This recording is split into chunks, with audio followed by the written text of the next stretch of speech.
Hello and welcome to the channel Phantom Era, where we talk about everything from the weird and wacky to the educational and downright preposterous.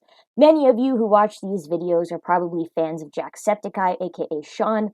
I certainly am, and during a somewhat recent Let's Play of his, he played a game called Kowloon City. Oh my god, you weren't washing up! You weren't even washing up a little! I thought you were having a shower! Which now I'm thinking, where is the shower? Out of curiosity, I googled the name to see if such a city actually existed, and to my surprise, fascination, and horror, it did. Which led me down a rabbit hole of research I felt could only be shared through a video format. So, welcome to Kowloon City, the game that actually exists. Kowloon City was technically created during the Song dynasty as they sought to capitalize on the salt trade. At the time of Kowloon's origin, salt was the primary form of payment and commerce within regions. Essentially, it was an invaluable resource, and China would be foolish not to get a stake in the business. Originally a trading post, Kowloon made it possible for China to create and consolidate power in the area, establishing both wealth and influence, which was arguably worth more than salt.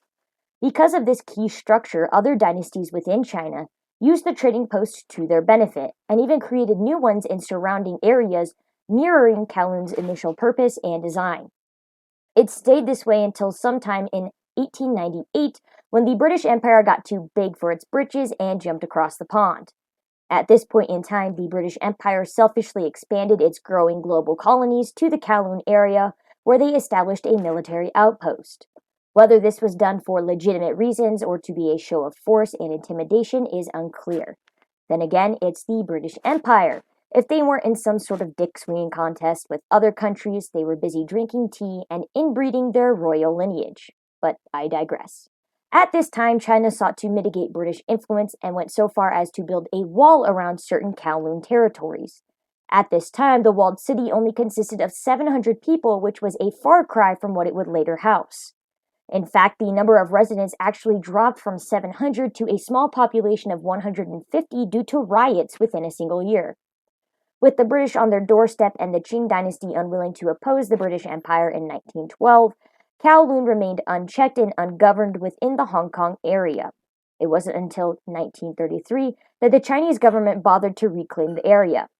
Despite this, the Chinese government paid little attention to Kowloon as a whole and refused to create any sort of expansion for the city. Because of this, Kowloon suffered in a plethora of ways, all due to growing populations and limited space. When a city can't expand outward, it expands upwards, but even then, you eventually run out of space, meaning that Kowloon as a whole was destined to fail in a matter of time. When World War II rolled around, Kowloon was stripped of its walls as Japanese occupiers took the material for runways in the Kai Tak airport. At the time, Hong Kong was under occupation by the Japanese, which didn't bode well for Kowloon's Chinese citizens. Eventually, Britain regained control of Hong Kong upon Japan's defeat. Unfortunately, this led to more complications as thousands of Chinese refugees from China's Civil War had taken up home in Kowloon.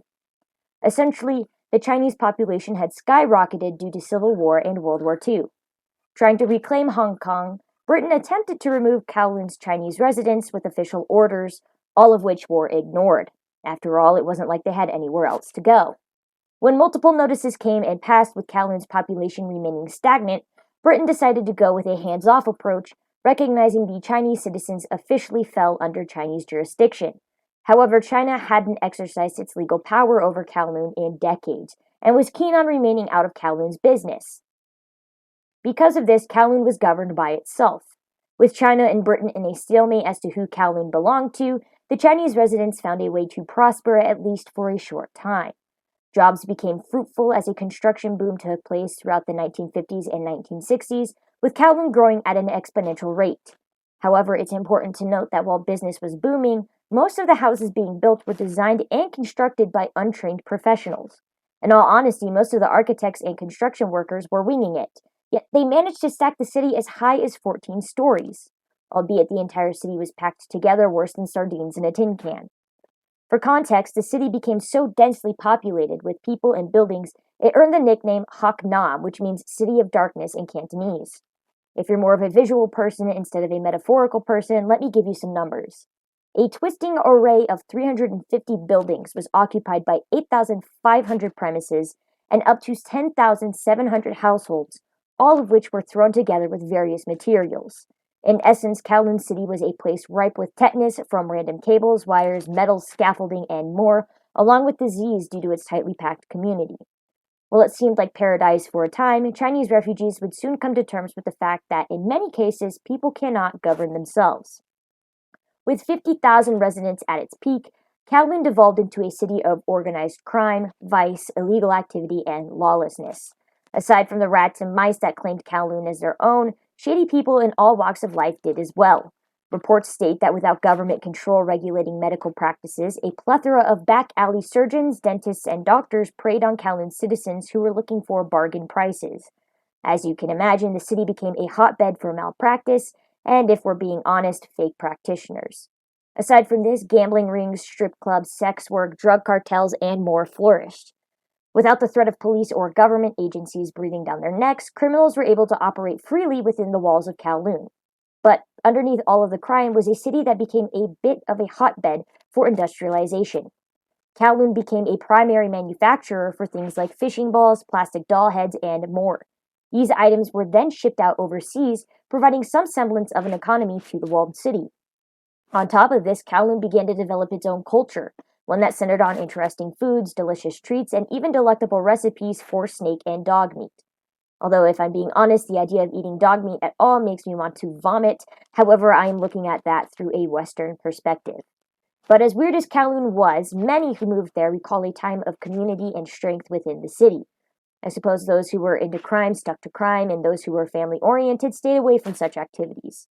However, as nice as it is that many people experienced a good life in Kowloon, I can't help but feel that they may be seeing things through rose-colored glasses. You see, Kowloon had a serious problem, and that was lack of supervision, not just from the government, but from all agencies, including health agencies. Those who lived in Kowloon and worked as food processors openly admitted to seeking out Kowloon as a place of business. Their main motivations were to have cheap rent and to avoid food inspectors. Without regulations, they could process meat however they liked without fear of repercussions should they impact someone's health. The city had such shoddy workmanship as well with its piping that the local mailman wore a hat specifically to protect his head from whatever dripped down during his mail route. The ground itself was rife with sewage and garbage as waste distribution was improvised along with most aspects of the city. According to Kowloon City Through the Lens, Kowloon City in Transformation, the city itself had 154 smoking halls, 7 gambling houses, 15 dog meat shops, 11 brothels, and a theater with a capacity of 300 people which staged striptease every day.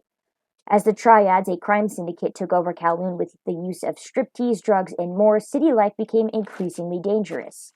This led to Hong Kong police getting involved and performing a series of raids that led to the seizure of 4,000 pounds of drugs.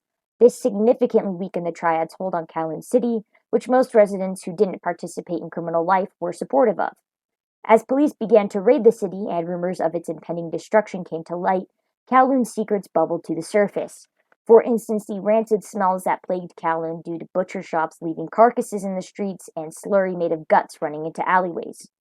Children being forced to play on rooftops, around cables, TV satellites, and other dangerous items just to have space for a game of catch.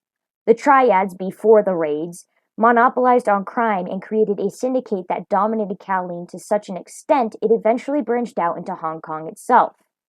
Due to the improvised architecture, electrical wires often crossed paths with water systems that really risked mass electrocution at any second. Thankfully, there have been no documented cases of such an event happening. On top of this, people were able to watch drug deals through binoculars, and in many cases, finding drug dens became too difficult to bother cracking down on. This was due to traveling. The city was so close-knit and packed together that in many cases you had to walk through other people's homes in order to reach different destinations, including drug dens. In fact, the drug trade was so prominent that individuals could get high for a total of 3 US cents. With such cheap prices, addiction flourished worse than any known disease at the time. Many addicts also passed away from overdoses in their tiny living quarters and weren't found for months, decaying unnoticed due to the already rampant stench of sewage and cow guts in the streets. In some cases, families even went so far as to hide the corpses of deceased relatives just to avoid burial prices. Then again, due to the size of Kowloon, it wasn't like they had a place to really bury anybody. But despite the horrible crime rates and rampant drug addiction, there were schools within Kowloon and places of worship. In fact, Kowloon's population had a very high education rate, and kids were actively encouraged to go to school. In many cases, citizens were safe, and from some of the articles I read, the city was often divided into east and west jurisdictions, meaning that for the most part, criminals kept to themselves, and normal citizens weren't involved in crime. Unfortunately, Kowloon wasn't meant to last. In the end, it was destroyed and razed from the planet, ultimately replaced with a garden at the historical site. Those who lived in Kowloon were given compensation in order to convince residents to move out. Many residents were overall unhappy about Kowloon's destruction, but there wasn't much they could do. Britain was going to tear down the city one way or another.